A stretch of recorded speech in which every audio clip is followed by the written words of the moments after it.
Bienvenue à cette nouvelle édition du Journal de la Ville, mesdames et messieurs. Voici le sommaire. Le secteur de la santé en République démocratique du Congo connaît une crise avec la grève des professionnels et administratifs de la santé, alerte les syndicats des médecins de la République démocratique du Congo, Simeco, qui craint que la situation complique aussi les médecins des services publics de l'État, déjà frustrés pour le non-paiement par le gouvernement congolais de leurs primes de risques complémentaires. L'opération délivrance des duplicata des cartes d'électeurs par la Commission électorale nationale indépendante, les animateurs du réseau d'éducation civique au Congo RESIC se sont rendus au port de Maluku pour sensibiliser les voyageurs sur le fleuve Congo sur cette opération. C'est tout pour les sommaires, mesdames et messieurs. Encore une fois, bienvenue dans ce journal.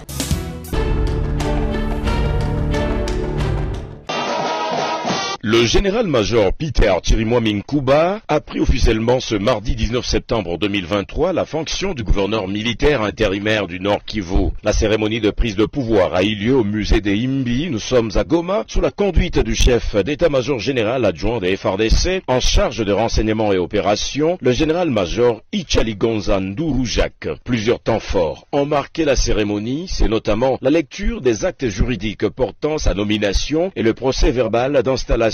Lecture faite par le directeur de cabinet du gouverneur, Pierre-Ovide Litté. Nous, lieutenant général Chiwewe Songesa Christian, chef d'état-major général des forces armées de la République démocratique du Congo, en exécution de l'arrêté ministériel numéro VPN MDNAC CAB 021 2023 du 16 septembre 2023 portant désignation à titre intérimaire du gouverneur militaire du Nord Kivu. Avons procédé ce jour à l'installation du général-major Chirimwami Nkuba Peter, matricule 1 67 96 75 33 050 en qualité du gouverneur militaire à l'intérim du Nord Kivu. Puis s'en est suivi la remise du sceau et la clé de bureau. Le général-major Ichaligonza Ndurujak a recommandé au nouveau gouverneur intérimaire de remplir loyalement sa mission, travailler avec tout le monde pour atteindre la cause nationale, surtout la pacification de la province du Nord Kivu. Je vous présente le général-major Peter Chirimwami Nkuba, qui est devant vous, qui est votre gouverneur intérimaire et commandant des opérations dans le Nord Kivu. Vous êtes appelé à les soutenir et à travailler avec lui main dans la main pour pouvoir bouter hors du pays l'agression et l'ennemi qui est devant notre porte. Merci. Rappelons qu'il remplace à ce poste le lieutenant-général Constant Dima, rappelé à Kinshasa pour consultation.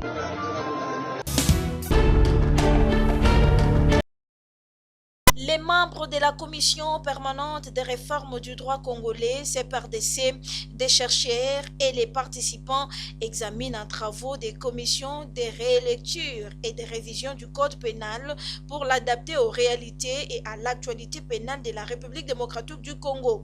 Les travaux ont commencé le lundi 18 septembre 2023 à Kinshasa.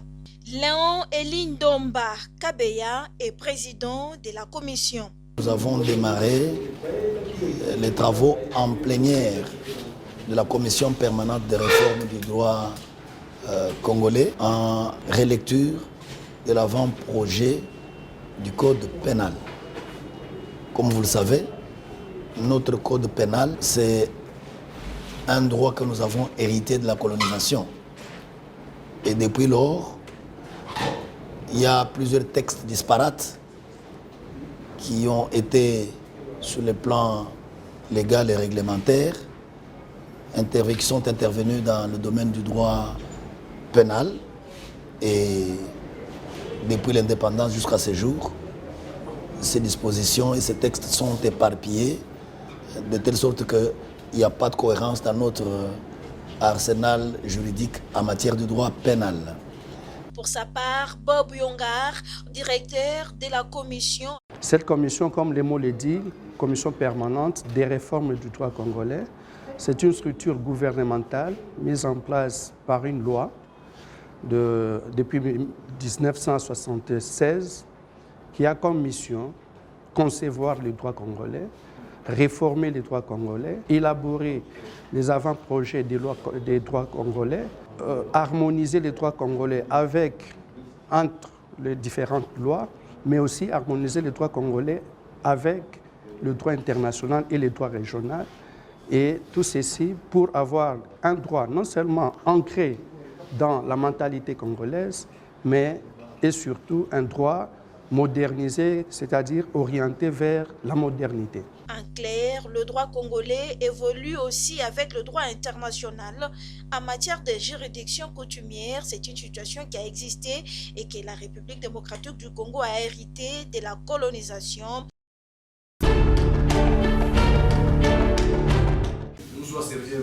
Le secteur de la santé publique en République démocratique du Congo connaît une crise, alerte le syndicat de médecins de la République démocratique du Congo, SIMECO. Dans une déclaration tenue ce mardi 19 septembre 2023, le SIMECO craint que la grève des pro-santé puisse compliquer la situation, surtout que les médecins des services publics de l'État ont aussi des soucis. En l'occurrence, l'alignement de la prime des risques professionnels et la paye complémentaire du deuxième trimestre 2023 bloquée au ministère des Finances. Le secteur de la santé est profondément en crise. Il vous suffit de passer dans les hôpitaux et autres services sanitaires publics de l'État pour en constater l'extrême gravité. Les médecins des services publics de l'État ont les mêmes préoccupations sociales qui justifient la grève actuelle des professionnels et administratifs de la santé. En l'occurrence, l'alignement à la prime des risques professionnels et la paye complémentaire du deuxième trimestre 2023. En conséquence, nous assurons officiellement notre solidarité à tous les professionnels et administratifs de la santé. Avec cette situation, les SIMECO se demandent s'il faut espérer la réussite de la couverture santé universelle. Pouvons-nous raisonnablement espérer la réussite de la couverture santé universelle lancée par son Excellence, Monsieur le Président de la République, chef de l'État, avec un personnel de santé démotivé et en grève récurrente? Pouvons-nous espérer des soins de santé de qualité ou des soins de santé dignes à notre population lorsqu'il est demandé aux médecins déjà frustrés d'effectuer en plus de leur propre travail, le travail des infirmiers, des administratifs et de tous les autres professionnels de santé?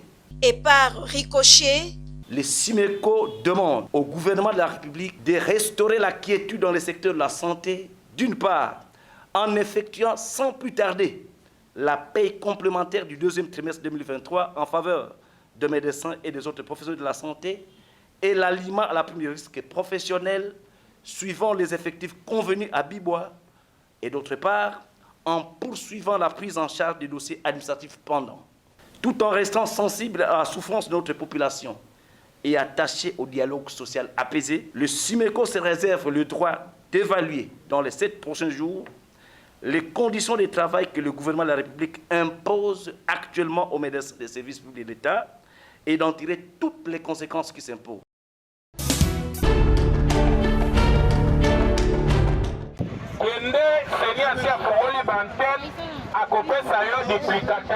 À quelques mois de l'organisation des élections 2023 en République démocratique du Congo, les animateurs des réseaux d'éducation civique au Congo recyclent et déchaînent sur terrain du jour le jour. Ils sillonnent arrêts, avenues, quartiers, communes et ports de la ville-province de Kinshasa pour sensibiliser tout citoyen qui a perdu sa carte ou tout citoyen qui a vu les écrits sur sa carte s'effacer d'aller à l'antenne de la Commission électorale nationale indépendante CENI de sa commune pour récupérer les duplicata.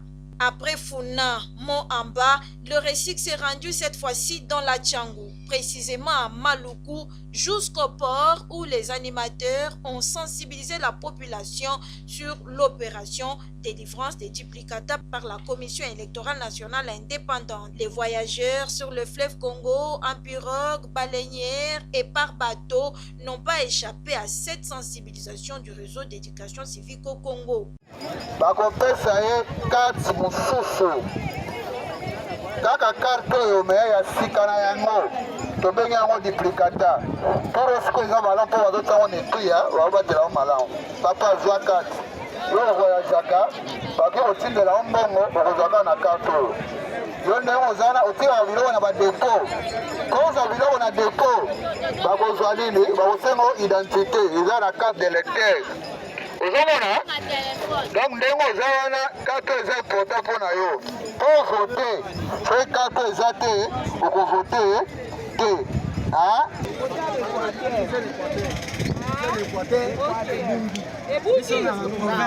lokola ebungi papa okokende na susi ato ezali penepene ya libongo basaleli yo peve wani kosunga moto aza liboso mashine abilise identité na yo apesa yo yango kasi mpo koyeba ke okei lelo nsima mikolo misato ozoi kozwa. Très attentifs, les voyageurs sur le fleuve Congo promettent d'amener le message à la base. C'est dans le souci de voir tout citoyen congolais voter sans problème et dans la paix que les réseaux d'éducation civique au Congo mènent cette sensibilisation sur terrain avec l'appui de 11-11-11 et Protection internationale.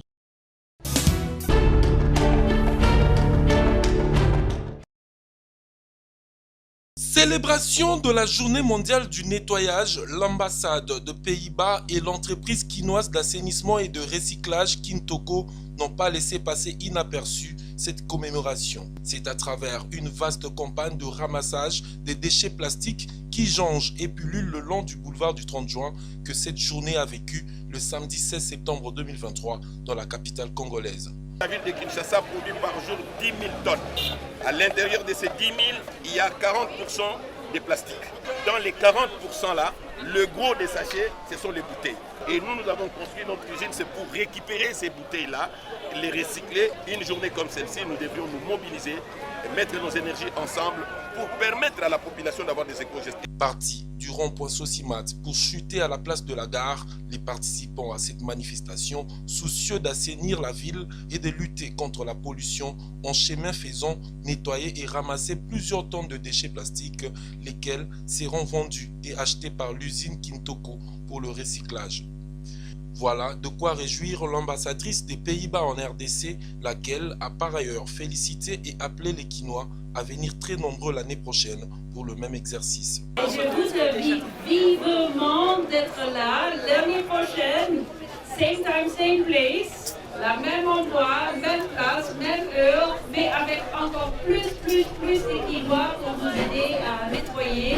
Par ailleurs, cette démarche voulue à la fois salubre et pédagogique a permis à la population quinoise, particulièrement celle de la commune de la Gombe, d'être sensibilisée sur les risques et dangers que présentent ces produits sur l'environnement et l'écosystème national. Les plastiques réduisent la capillarité des sols, favorisent les inondations, un sol qui devient moins perméable, moins poreux. Les plastiques rentrent même, les microplastiques rentrent même dans nos légumes. Quand vous mangez les légumes, il y a des particules de plastique dedans que vous allez digérer et qui vont passer dans le sang, qui vont vous amener beaucoup de maladies, dont les cancers de sang et d'autres cancers inédits. Immédiatement après, l'équipe Kintoko a pris la direction d'autres sites et communes, dont celle de Limete et Kisenso, où des brigades d'assainissement étaient déjà concomitamment sur terrain et à pied d'œuvre. Il importe de signaler qu'à l'issue de cette journée, plusieurs centaines de tonnes de plastique ont été récoltées, au-delà de 30 tonnes recyclées par jour par Kintoko, avec comme idéal d'atteindre la barre de 50 tonnes par jour.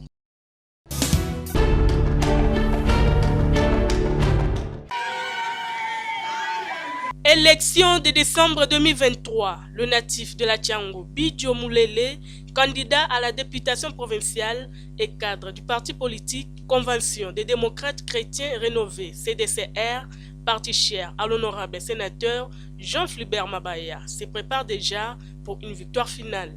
Pour ce faire, le fils du terroir est allé à la rencontre des notables et chefs coutumiers du quartier Bibois dans la commune de Lansele le samedi 16 septembre 2023.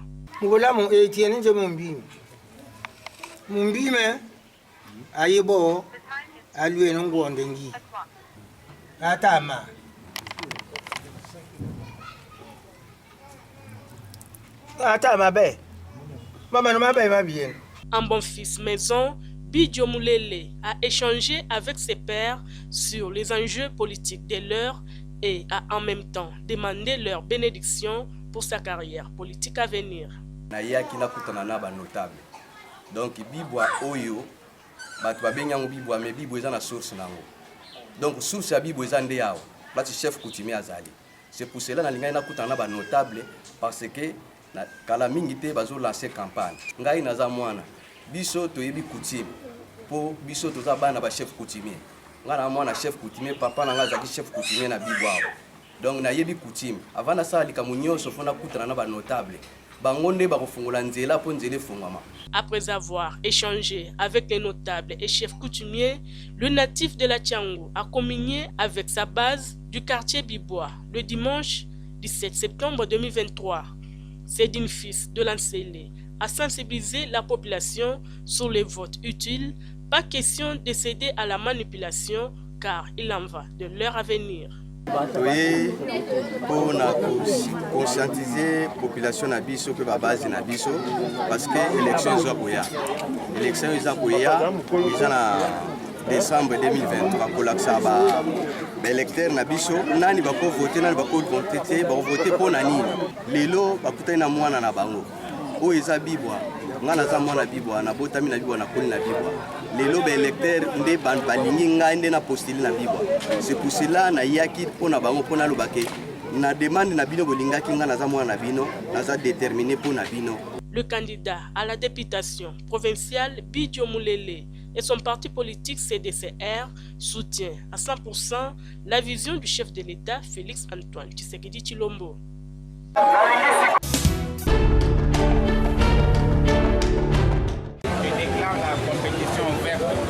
C'est par ces mots que le président de la Ligue des Jeux des Dames de Kinshasa, l'IGEDAC, Mythos Mitanta Tumba, a donné le coup d'envoi du championnat provincial individuel de Kinshasa saison 2022-2023 le samedi 16 septembre 2023 dans la commune de Selembao.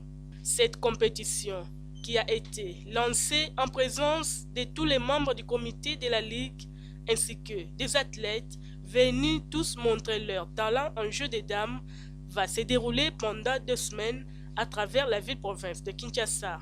L'objectif est de faire sortir un vainqueur pour le championnat national des Jeux des dames. Oui, nous venons de relancer la 2e championnat des Jeux des dames de Kinshasa.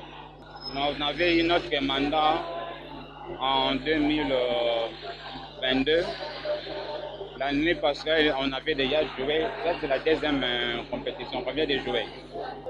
On a enregistré une affaire de 27 athlètes. Ils vont se disputer le tournoi de 2e compétition de l'année. Oui, je l'ai déjà souhaité que le meilleur puisse gagner et il puisse jouer dans l'esprit du fair play. Le premier vice-président de la LIGEDAC a quant à lui expliqué comment se jouent ces jeux. Le jeu des dames est un jeu qui se joue sur un plateau qu'on appelle un damier. Et le damier est constitué d'un certain nombre de cases, au total 100. Mais pour jouer au jeu des dames, on exploite 50 cases par athlète. Donc ça se joue par 2 personnes qui bougent leurs pions en fonction de l'évolution des pions. Celui qui va bouffer et consommer tous les pions de l'adversaire, c'est celui-là qui est déclaré vainqueur. Mais pour, par exemple, la compétition, comme c'est une compétition qui se joue par rapport aux normes, en suivant les normes internationales, on peut être déclaré vainqueur si on a fait consommer le timing de l'adversaire. Les organisateurs de ces tournois invitent par ailleurs les amoureux des Jeux des dames à venir nombreux assister à ces championnats. Débuté le 16 septembre 2023, ce championnat provincial prendra fin, sauf imprévu, le 30 septembre prochain.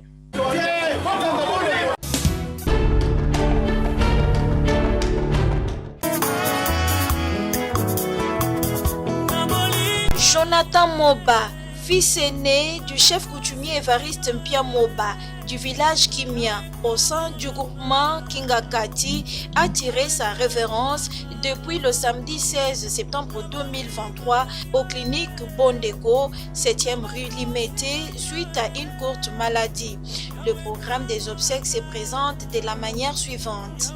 Vendredi 22 septembre, veillée mortuaire à la résidence familiale, 6 avenue Mongafula, numéro 15, quartier Kinkole, dans la commune de Lancélé, arrêt hôtel Gracious. Le samedi 23 septembre, levée du corps à la morgue de la clinique Bondeko pour l'enterrement au cimetière familial des Kimanguistes du village Kimia, non loin de la maison communale de Lancélé. Ces communiqués tient lieu de faire part.